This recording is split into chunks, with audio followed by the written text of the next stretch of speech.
Tambaram commissioner அலுவலகத்தில் நடந்த பொங்கல் கொண்டாட்டத்தில் அடையாளம் தெரியாத நபர் ஒருவர் 8 பேரிடம் செயின் பறித்த அதிர்ச்சி சம்பவம் அரங்கேறியுள்ளது. இது குறித்த விவரங்களை செய்தியாளர் சுரேஷ் வழங்க கேட்கலாம். சுரேஷ், இந்த விவகாரத்தில் ஏதேனும் நடவடிக்கை எடுக்கப்பட்டிருக்கிறதா? அந்த நபர் யார் என தெரிந்ததா? விவரங்கள்.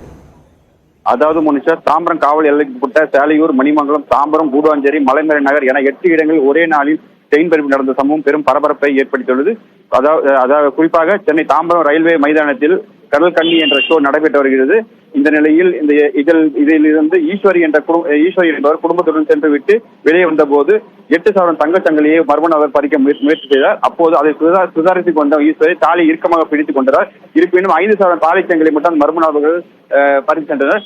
இந்த சம்பவம் குறித்து சேலையூர் காவல் நிலையத்தில் புகார் அளிக்கும் போது புகாரின் அடிப்படையில் விசாரணை மேற்கொண்டு வந்த நிலையில் அதே தாம்பரம் காவல் எல்லைக்குட்பட்ட தாம்பரம் முருத்தூர் சாலையில் உள்ள ஈஸ்வரி என்பவரிடம் ஒரு 5 சவரன் தங்க சங்கிலியும் மர்ம நபர் பறித்து. இது குறித்து வாக்கி டாக்கி மூலம் தொடர்ந்து அனைத்து காவல் நிலையத்துக்கும் தகவல் தெரிவிக்கப்பட்டது. தொடர்ந்து விசாரணையை மேற்கொண்டு வந்த நிலையில் தாம்பரம் காந்தி ரோடு சாலையில் வாகன சோதனை ஈடுபட்டிருந்த போது அந்த மர்ம நபர்கள் அங்கிருந்து காவல் இருசக்கர வாகனத்தை கீழே போட்டுவிட்டு அங்கிருந்து மின்னல் வேகத்தில் எகிரி குதி தப்பி ஓடினர். இது குறித்து விசாரணை நேற்று மட்டும் ஒரே நாளில் 8க்கும் மேற்பட்ட 9க்கும் மேற்பட்ட இடங்களில் இந்த சம்பவம் பரபரப்பை ஏற்படுத்தியுள்ளது.